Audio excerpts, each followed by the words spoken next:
Heerarka mudnaanta la siiyey ayaa ah waxa uu ardaygaagu u baahan yahay inuu ogaado dhammaadka sanad dugsiyeedka. Waxaan ku hubin karnaa tani inagoo fiirinayna haddii ay horumar ku socdaan, qayb ahaan fahmayn ama aqoon u leeyihiin. Dugsiyada qaar waxay ugu yeeraan qaabkan qiimaynta waxbarashada. fasalka koowaad waxaa lagaa cunsan doonaa inaad ku muujiso oo aad ku taageerto fikradaha qoraal ahaan.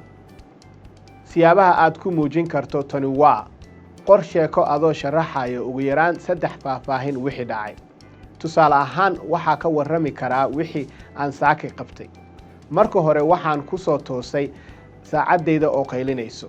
kadib waxaan xirtay labiska aan jeclaa. ugu dambayn waxaan cunay quraac. qor fikirka aad baratay oo faahfaahin ka bixi oo sharax fikirkaaga. tani waxay ka dhigan tahay inaad qori karto waxaad u malaynaysid faahfaahinta sharaxaya fikradaada. fasalka koowaad waxaa lagu weydiin doonaa inaad adeegsato xeelado kala duwan markaad wax akhrinaysid. siyaabaha aad ku garan kartid tani waa fiiri ereyada ku yaallo ereyga agtiisa si aad uga soo saarto ereygaas macnihiisa.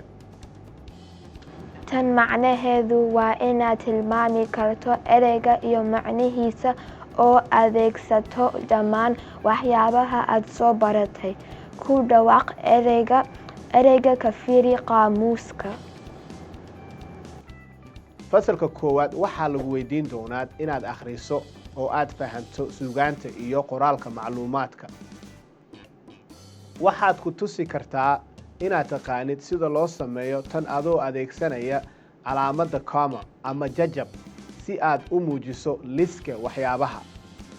tani waxay ka dhigan tahay inaad awood u yeelan doonto inaad akhriso oo aad fahanto sheekooyinka la sameeyay iyo sheekooyinka nolosha dhabta ah. tan macnaheedu waa inaad isticmaali kartaa calaamadaha naxwaha sida xilliyada, dhibicda iyo calaamadaha dhawaaqa si aad uga caawiso dadka kale inay fahmaan waxaad qorayso.